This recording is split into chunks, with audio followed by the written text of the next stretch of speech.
जो खबरें आ रही हैं ईरान से, अमेरिका से, वो बेहद चिंता पैदा करने वाली हैं। और मैं एक बड़ा सवाल पूछना चाह रहा हूं, अपनी बात सामने रखना चाह रहा हूं, वो ये कि क्या हज के बीच में धोखे से ईरान पर बड़े हमले की तैयारी है? देखिए, ये वो सवाल है जो कई घटनाक्रम ऐसे हो रहे हैं जो इस ओर इशारा कर रहे हैं कि देखिए हज शुरू होने वाला है और हज के दौरान, हज के बीच में ईरान पर धोखे से बड़ा स्ट्राइक हो सकती है, बड़ा हमला हो सकता है और इसके लिए ईरान को तैयार रहना होगा। अब ये बात क्यों कही जा रही है, ये बात क्यों निकल के आ रही है, ये बड़े गौर करने वाली बात है। देखिए, मैं आपको बार बार ये बात कहता हूं कि जो चीज ऊपर से दिखाई दे रही है उसमें और जो चीज अंदर हो रही है उसमें जमीन आसमान का अंतर है। अब देखिए, ये बात आखिर आ कहां से रही है कि हज के बीच स्ट्राइक हो सकती है। देखिए, सबसे बड़ी वजह जो इस समय है चर्चा में, पहली बात तो ये हम एक उसकी बात करेंगे कि जनरल मुनीर जो हैं वो तेहरान में उनकी कई ईरान के बड़े अधिकारियों से मुलाकात हुई है, उसके बारे में मैं विस्तार से आपसे बात करूंगा। लेकिन आप उसके पहले कुछ खबरें समझने की कोशिश कीजिए। देखिए, पिछले 24 घंटे के अंदर मीडिया में किस तरह की खबरें आई। खबरें इस तरह की आ रही हैं कि डोनाल्ड ट्रंप ने हमले का प्लान टाल दिया है, इस तरह की खबर आई। फिर उसके बाद खबर यह आती है कि नेतन्याहू और ट्रंप के बीच में फोन पर बातचीत हुई जिसमें नेतन्याहू जो है वो ट्रंप से सख्त नाराज हुए और ट्रंप ने कहा कि अभी हमला नहीं करना चाहिए, लेकिन नेतन्याहू चाहते थे कि हमला पहले होना चाहिए। अब दिखाने की कोशिश क्या हो रही है ये समझिए जरा, आप खुद सोच के देखिए कि डोनाल्ड ट्रंप की नेतन्याहू से फोन पर बातचीत हो और इस बारे में खबरें मीडिया में बाहर कैसे आ सकती है। अमेरिका के राष्ट्रपति की इजराइल के प्रधानमंत्री से ईरान को हमले को लेकर खुफिया बात होती है और यह मीडिया में लीक हो जाती है और उसमें यह बता दिया जाता है कि डोनाल्ड ट्रंप ने कहा है कि अभी हमला नहीं करते हैं और नेतन्याहू इस बात को लेकर डोनाल्ड ट्रंप से नाराज भी हो गए। क्या ऐसा हो सकता है वाकई? और ये बात मीडिया में लीक क्यों है? आप देखिए, समझिए इस बात को कि दिखाने की कोशिश क्या हो रही है। जबकि जो तैयारियां कह रही हैं, एक बड़े हमले की तैयारी में इजराइल भी तैयार है और अमेरिका भी तैयार है। कम से कम 20 से 25 जेट्स पिछले 48 घंटे के अंदर बेन गुरियन एयरपोर्ट पर लैंड हो चुके हैं और वो सब के सब रिफ्यूलिंग जेट्स हैं, F-35 फाइटर जेट्स हैं और तरह तरह के हथियारों के साथ वो रेडी है अमेरिका के इजराइल के एयरपोर्ट पर हमला करने के लिए। यानी बड़ी कोशिश है इस तरह की ये दिखाने की कि शायद अब बातचीत आगे हो या इस तरह की बातें आगे हो, लेकिन असली तैयारी कुछ और कहती है। इसके अलावा देखिए, एक बड़ा खबरें ये भी है कि अगले 3 से 4 दिनों में आप नोटिस करिएगा इस बात को, ईरान में अलग अलग जगह से एक बार फिर हिंसा की खबरें आ सकती हैं, प्रदर्शन की खबरें आ सकती हैं। उसकी वजह है CIA ने और मोसाद ने एक बार फिर ईरान में प्रदर्शन करने, हिंसा करने की तैयारी नहीं बल्कि शुरू कर दिया उसे। और कोशिश यह है कि एक बार फिर ईरान में असंतोष फैलाया जाए, लोगों को प्रदर्शन करने के लिए उकसाया जाए। इस तरह की खबरें आप नजर रखिएगा, अगले 2 से 3 दिन के अंदर आपको सुनाई पड़ेगी कि ईरान में फला जगह प्रदर्शन हुआ, ईरान में फला जगह हिंसा हुई। इस तरह की खबरें आने लगेंगी क्योंकि अगर आप सीधा स्ट्राइक करते हैं, ईरान ने अपने आप को बड़ा तेजी से मजबूत किया है। जो रिपोर्ट्स कह रही हैं, खुफिया रिपोर्ट्स कह रही हैं, ये जो सीज फायर का टाइम था, इसमें ईरान ने अपने आप को हर स्तर पर तेजी से मजबूत कर लिया है।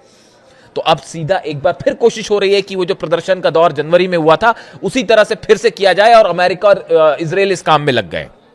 इसके अलावा आप देखिए, जो खबरें हैं अंदर ही अंदर, खुफिया जो खबरें हैं कि एक बड़ा कोवर्ट ऑपरेशन कर सकता है CIA और मोसाद। ईरान में कई जगह अंदर धमाके किए जा सकते हैं, ईरान में जो है हिंसा फैलाने की कोशिश हो सकती है, इस तरह की खबरें सामने आ सकती हैं। और सबसे बड़ी बात, कोवर्ट ऑपरेशन के जरिए कई बड़ी हस्तियों को निशाना बनाने की कोशिश की जा सकती है। और टॉप में है ईरान के सेना प्रमुख, IRGC के प्रमुख अहमद वाहिदी साहब।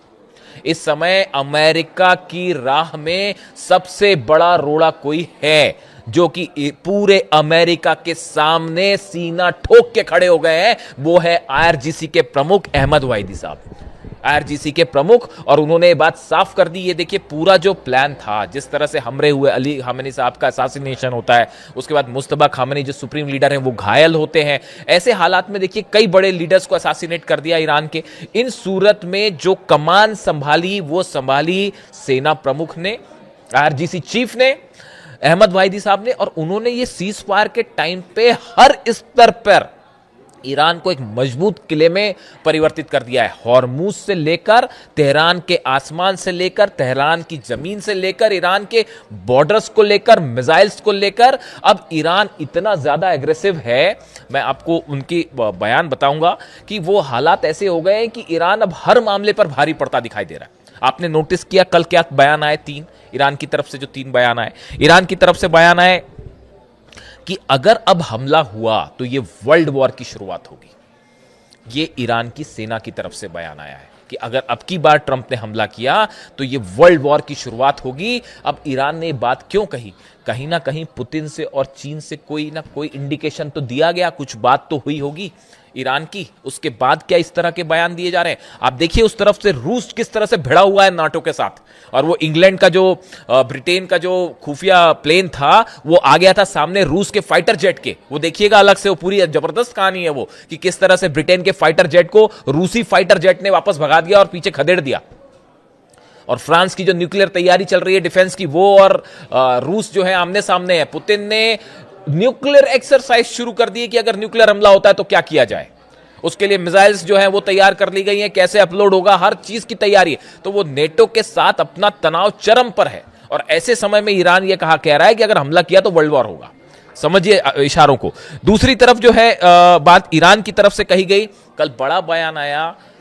लगातार ये बात ईरान के विदेश मंत्री जो हैं वो लगातार ये इशारा कर रहे हैं कि अब्बास अराक्ची साहब की अब की बार हमला हुआ, जो ईरान की सेना ने कल कहा कि अगर अब की बार हमला होता है तो हम वो हथियार निकालेंगे जो अब तक हमने ना किसी तरह के परीक्षण में सामने दिखाए हैं, ना किसी तरह के हमले में हमने यूज किए। यानी हम वो हमला करने के लिए तैयार हैं, उन हथियारों से हमला करने के लिए तैयार हैं जिसने दुनिया ने कभी हमारे पास देखे ही नहीं है। सीधा सीधा मतलब था कि ये जो आप सोचते हैं कि 2 से 4 हजार किलोमीटर की रेंज में ही ईरान हमला कर सकता है, अब की बार इस रेंज के बाहर हमला होगा। इसके बाद अब यूरोप पर हमला हो सकता है, इसके बाद अमेरिका के उन बेसिस पर हमला हो सकता है जो आज तक किसी ने नहीं सोचा था नहीं हुआ होगा। ईरान ने अपनी रेंज बड़ी करके युद्ध को पेश करने की कोशिश की है कि अगली बार आप हमला करेंगे तो नतीजा देखिएगा क्या होगा। इसके अलावा बड़ी जो एक और डेवलपमेंट है, हॉर्मूज में जो है वो ईरान ने एक बार फिर यूएई के एक टैंकर को ड्रोन से तबाह कर दिया। हॉर्मूज के इलाके में यूएई का टैंकर बिना आईआरजीसी के परमिशन के, ईरान की सेना के परमिशन के क्रॉस करना चाह रहा था। शाहिद 136 से ईरान की सेना ने सीधा उस पर हमला कर दिया, ड्रोन जाके सीधा उस पर गिरा और उस पर आग लग गई।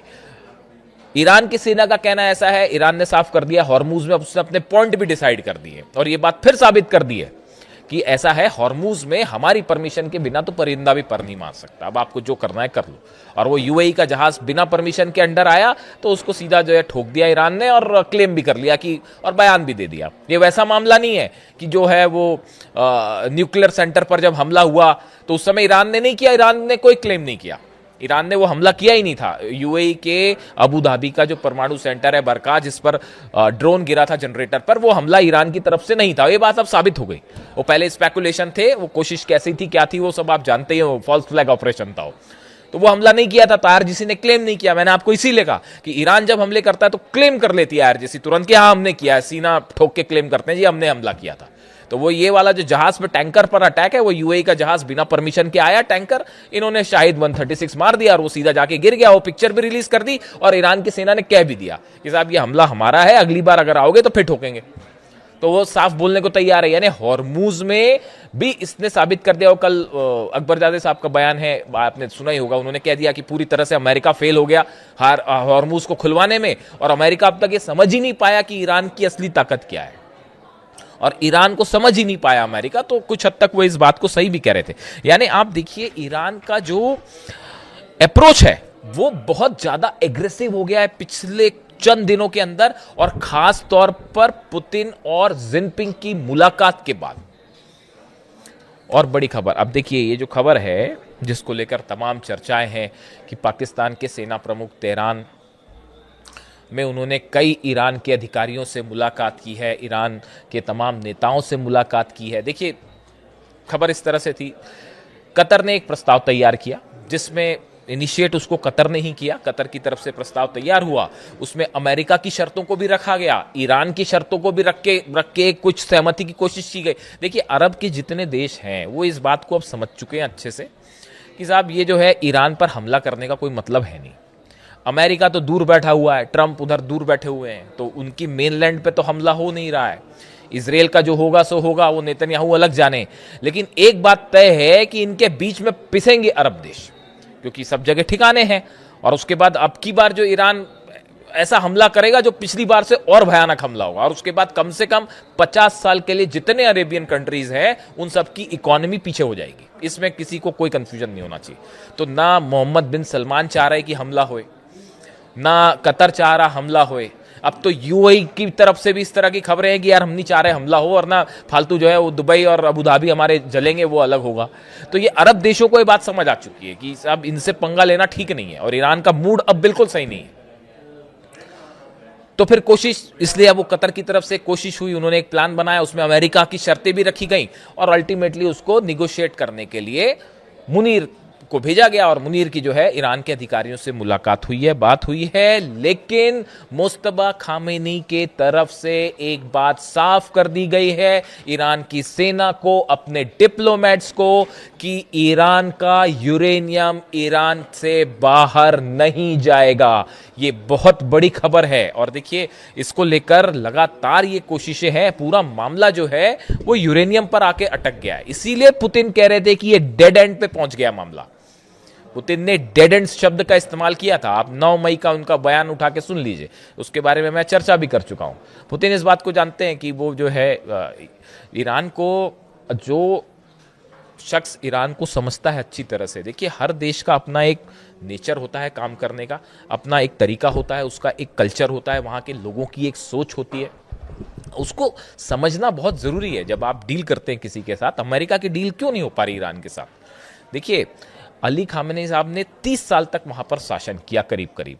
उस 30 साल के शासन के दौरान आप अली खामेनी साहब के बयान देखिए, उनकी स्पीचेस सुनिए, उनकी सोच समझिए, उनका विजन एकदम साफ था, क्लियर था।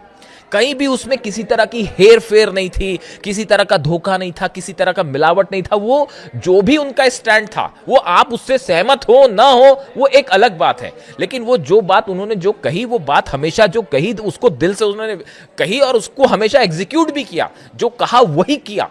इसीलिए अली खामेनी साहब जो हैं, दूसरे नेताओं से मैं बार बार कहता हूं कि वो अलग थे, और ऐसा शख्स जो है वो सदियों में एक बार आ पाता है। आज उनकी शहादत के बाद पूरा ईरान उनके साथ खड़ा हो गया, और उनका विजन बिल्कुल साफ था कि अमेरिका जो है वो अरब और ईरान की लड़ाई करवा के इस पूरे क्षेत्र पर कब्जा करना चाहता है। मिनरल रिसोर्सेज जो है, रेयर अर्थ मटेरियल हो, चाहे पेट्रोकेमिकल्स हो, तेल हो, ऑयल हो, गैस हो, इस पूरे इलाके पे अपनी हेजेमनी चाहता है, पूरा कंट्रोल चाहिए अमेरिका को। और इसीलिए उन्होंने उस इंटरव्यू के दौरान कहा था, शायद 81 का इंटरव्यू है, 1981 का इंटरव्यू है, जिसमें उन्होंने पूछा गया था कि ईरान का सबसे बड़ा दुश्मन कौन है। एक शब्द में जवाब आया था, अमेरिका। और अभी तक वो आखिरी वक्त तक उस बात को मानते रहे। तो किसी सूरत में उन्होंने अपने ईरान को 30 साल तक यही सिखाया है कि किसी सूरत में साहब सरेंडर जैसा शब्द ईरान की डिक्शनरी में है ही नहीं। वो ये कह रहे हैं, मुस्तबा खामेनी कह रहे हैं कि या तो हम शहीद होंगे और या फिर जंग जीतेंगे। कोई सरेंडर वरेंडर और इस तरह की कोई बात ही नहीं है, इस तरह की कोशिश ही नहीं है। ये क्यों बार बार अमेरिका के उपराष्ट्रपति की तरफ से या विदेश मंत्री की तरफ से या राष्ट्रपति की तरफ से इस तरह के बयान आते हैं कि ऐसा कर देंगे, वैसा कर देंगे, झुका देंगे? इसका कोई मतलब ही नहीं है। इसीलिए ईरान कह रहा है कि आप समझ ही नहीं पाए कि हम कौन है।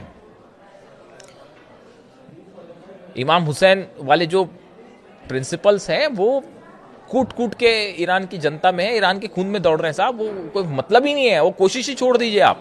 तो ये जो डील वाली जो बात है, चर्चा वाली बात जो है, इन सबको देख के ऐसा लगता है, देखिए हमने बात शुरू जो की थी कि इसकी बड़ी आशंका जताई जा रही है, जहां से हमने बात शुरू की कि क्या हज के बीच में क्या ये कोशिश है अमेरिका की कि ऊपर से ये दिखाया जाए कि नहीं बातचीत हो रही है, बातचीत हो रही है, बातचीत हो रही है, और उसके बीच में अचानक से हमला कर दिया जाए। लेकिन उसमें भी ये भी सुनिश्चित किया जाए कि ईरान के अधिकारियों को, अब देखिए अली खामनी साहब ने तो हटने से छिपने से मना कर दिया था, जाते और चाहते तो वो कहीं ऐसी जगह हाइड आउट में चले जाते, खोज ही नहीं पाते। आप जागरोस की पहाड़ में पूरी अमेरिका की आप लाखों फौज भी उतार लेते तो जागरोस की पहाड़ी में आप किसी को नहीं खोज सकते अगर कोई छुप जाए वहां जाके। लेकिन वो हाइड आउट में कभी नहीं गए, उन्होंने कहा कि मैं सामने रहूंगा हमेशा। लेकिन अब जो है ईरान इस असैसिनेशन के बाद जो है ईरान अपने अधिकारियों की सुरक्षा को लेकर बड़ा कॉन्शियस है, अपने परमाणु जो साइंटिस्ट हैं उनको लेकर, मुस्तफा खामेनी साहब की सुरक्षा को लेकर, आरजीसी के जो चीफ हैं उनको लेकर। तो अब वैसा हमला वैसे नहीं हो सकता। तो जब तक ये बड़े अधिकारी सुरक्षित हैं तब तक आप क्या कर लेंगे, कुछ नहीं करेंगे। अब तो ईरान संभल भी चुका है, कई सारे टेस्ट भी हो चुके हैं और बड़ी मिसाइल्स का दावा कर रहा है। तो ऐसे में ये कई एक्सपर्ट्स का मानना है कि ये दिखाने की कोशिश कि ट्रंप अब बातचीत करना चाह रहे हैं, वो हमला नहीं करेंगे, नेतन्याहू से उनकी लड़ाई भी हो गई है, इस तरह की खबरें आप मीडिया में रखिए, प्रचार करिए और उसके बाद धोखे से एक दिन बड़ी स्ट्राइक कीजिए जिस दिन आपको कुछ लोकेशन समझ में आ जाए। ये एक बड़ी कोशिश है, बड़ी तैयारी है, इसीलिए डील के रूप में एक बार फिर धोखा हो सकता है और बड़ा धोखा हो सकता है।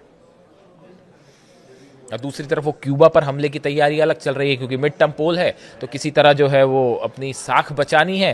तो अब ईरान को नहीं हरा पाए, ईरान जीत रहा है, तो अब एक काम करते हैं कि क्यूबा पर हमला कर देते हैं, तो थोड़ी नाक तो बचेगी। बस ये कोशिश है और कुछ नहीं, जो एक्सपर्ट्स बता रहे हैं। तो ऐसी स्थिति में जो खबरें हैं उसके मुताबिक हज के दौरान, देखिए पिछली बार कई रमजान के बीच में हमला हुआ था, पिछली बार ध्यान रखिएगा इस बात को। तो हज के बीच में भी हमला हो सकता है और ये दिखाने की कोशिश कि बातचीत हो रही है, डील हो रही है और एक दिन आपको पता चले कि एक बड़ी स्ट्राइक हुई है। इसीलिए एक बार फिर डील के रूप में धोखा आ सकता है। और भले देखिए जनरल मुनीर जो प्रस्ताव लेके गए हैं उस पर जो है किस तरह से आगे डेवलपमेंट होंगे, अरब देश उस पर क्या बोलेंगे, बहुत सारी चीजें जो बहुत वेग हैं। लेकिन जो बात क्लियर है वो ये है कि अमेरिका और ईरान के बीच में कोई डील इसलिए नहीं हो सकती कि किसी तरह का कोई विश्वास है ही नहीं। यही बात अली खामेनी साहब हमेशा कहते थे। जब भी डील चर्चा होती है तो मैं अली खामेनी साहब का जिक्र इसीलिए करता हूं क्योंकि वो हमेशा ये बात कहते थे कि अमेरिका की नीयत ही साफ नहीं है डील करने की, तो डील कैसे होगी। तो ईरान सावधान, बड़े सारे एक्सपर्ट से बात कह रहे हैं कि ये बातचीत की बात होगी और इस बीच हज के दौरान बड़ा हमला हो सकता है और जिसकी जबरदस्त पलटवार की तैयारी है ईरान की, जो पहले कभी नहीं देखी गई। वीडियो कैसा लगा कमेंट करके जरूर बताइए, अपनी राय रखिए, मैं आपके सारे कमेंट्स पढ़ता हूं। Thank you so much.